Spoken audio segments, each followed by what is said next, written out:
Hey, mathematical Padawans, this is Mrs. Bird. Another little review video for you here. Purpose of this video is to go over quadratic equations, specifically their graphs and their functions and kind of how they are connected. Again, this is a review video, all things that you have learned in previous math classes or maybe even earlier this year, but recalling that information to the front of your brain is going to be really helpful as we go forward through the rest of the unit and the lesson. So starting off, we're talking about quadratics. So what the heck is a quadratic? It would be helpful if you could read it without my face in the way. It's a quadratic equation is defined to be a polynomial of a second degree. So what that means is that it contains at least one term that is squared, but it needs to be the highest exponent. So that square term needs to be the highest exponent. So here are some examples. Here's an x squared term, and that is the highest exponent. This x does have an exponent. It's just super secret. It's a 1 that's written right there. Here's another quadratic where we have a leading coefficient that is a -3. So this is a trinomial that is a quadratic. This is a binomial that is still a quadratic. And then I threw in this last example here because some students think that this might still be a quadratic because of that squared term. However, it is not. Remember that squared term needs to be the biggest exponent or the biggest degree in that so this would actually be a cubic or a third degreed polynomial is another way of saying that. So when we graph quadratic equations, they form something that is called a parabola. It's that U-shaped graph that you studied a lot in Algebra 1. So these are all parts of a parabola that you need to become familiar with and we'll be working with. Ways to describe the ends of the parabola. That's also called the end behavior. Literally just the ends of the graph. In a parabola, the ends of the graph need to be pointing in the same direction. That's what gives it the U shape. Since it's a parabola, we kind of have a thing called symmetry, like one side is the same as the other. And so this line going down that middle is called the axis of symmetry. It's kind of like that reflection line. If I folded that parabola in half over that line, they would totally line up. We are also going to be looking at a lot of the x-intercepts. That is where they cross the x-axis. X-intercepts have other names as well. They can be called solutions, they can be called roots, and they'll also be called zeros. All of those mean the exact same thing. So let me say those words again. X-intercepts, solutions, roots, and zeros. All mean the same thing.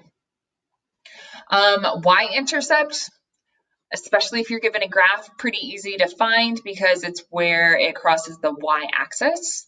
And then really specifically to a parabola, you will be looking for the vertex. The vertex is where it's kind of the curve point.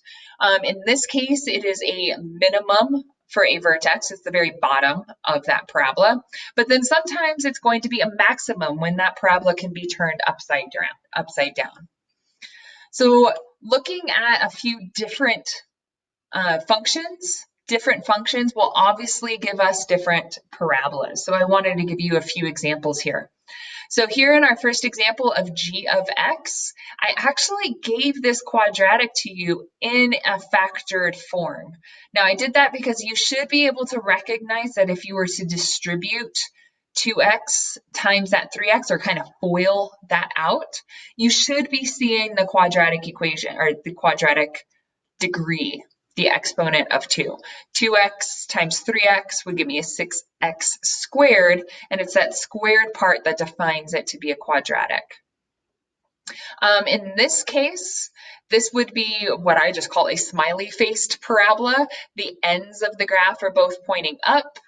The vertex, sorry, every time I go down, the vertex down there is a minimum because it's a smiley-faced parabola. And that is different than f of x, again, a quadratic, But f of x, something changed in f of x that actually gave me a frowny-faced parabola, or one that goes upside down. And the reason why it's upside down is that leading coefficient is a 2. Or it's not a 2, it is a 2, but it's a negative. That's what makes it go upside down. So anytime you have a leading coefficient that is a negative, the ends of the graph, the end behaviors will be going down. And then if you remember here, I had 2x times 3x to get that 6x squared, 6 being a positive leading coefficient. So it's smiley, it's going up. We can always graph a parabola using some tool. I love me some Desmos. These are what these graphs are. And then you should be able to find that information that I highlighted to you earlier in Desmos. So that vertex, in this case, was a maximum. The y-intercept will be easy to find. It's generally highlighted for you. And then same with those x-intercepts. Okay, we're going to transition into connecting the quadratic function part with the graph. And we're going to have to rely on our factoring skills to make that happen.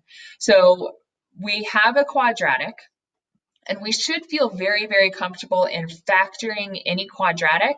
In this case, I factored this quadratic by first identifying the GCF of 4 in all 3 terms.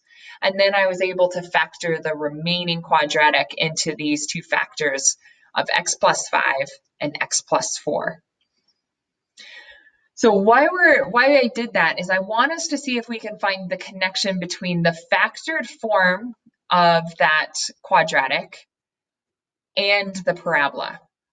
So thinking here, you should be able to recognize these x-intercepts right off the bat, and there is a connection between those factors and these x-intercepts. In fact, that is how we find the x-intercepts. We use the binomial factors. Binomial factor of x plus 5 and x plus 4. That's what I mean. How do I use those? Well, I know that an x-intercept, by definition, has to be on the x-axis. Anything on the x-axis, the y is 0. Otherwise, it's not going to be on the x-axis. So again, y is 0, y is 0. So if I use that definition, I can plug in the 0 for the output, the y, right? F of x is just the output y. And then I know a rule. It's actually called the zero product property if you want to be fancy. But basically, this says that if I have things that are multiplying together and it equals 0, the only way to get a product of 0 is one of these has to be equal to 0. So I either have a big fat 0 here in the x plus 5 multiplying with the x plus 4 to get 0. Or I got the big fat 0 in the x plus 4 times the x plus 5. That's going to give me 0. So zero product property says that I can essentially pull those 2 factors apart, setting them equal to 0 and solve. So maybe that's why you were able to recognize that when I have a factor of x plus 5, the x-intercept is actually at that -5. Reason being, zero product property. When I solve, I need, when I solve it ends up being a -5. So my x-intercepts are, waiting for that thing to go away. My x-intercepts are -5 and -4, and I have them written as coordinates, but you can see those coordinates right here. Key point, y needs to be 0. If I'm able to identify those x-intercepts, I should be able to find the vertex, because I know that the vertex is on that symmetry line. It's directly in the middle of those 2 x-intercepts. So vertex, it has to be in the very, very middle, of my parabola. So if I know my 2 x-intercepts, I just find the middle of that. The middle of -5 and -4 is -4.5. So then I am able to find that vertex and take my x and plug that into the into the function. Okay, let's try another one, a little bit more complicated, but same exact idea.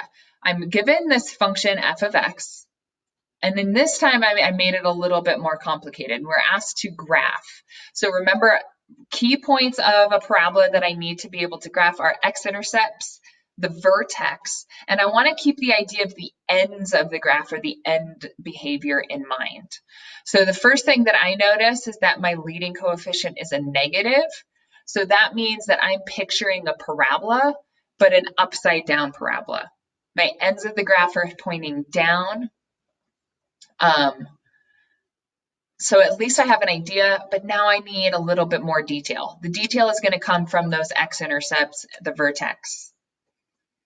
So starting with factoring. Remember, we have to have a factored quadratic to use our zero product property to be able to find those zeros. Again, x-intercepts. So I always factor out a GCF first. I noticed that, hey, I got a fraction. Yeah, I like fractions, but maybe factoring without it would be easier. So I factored out that -1/2, and that left me with this beautiful trinomial that I was then just able to factor into my two binomial factors. Once I have that, I know that my y is 0.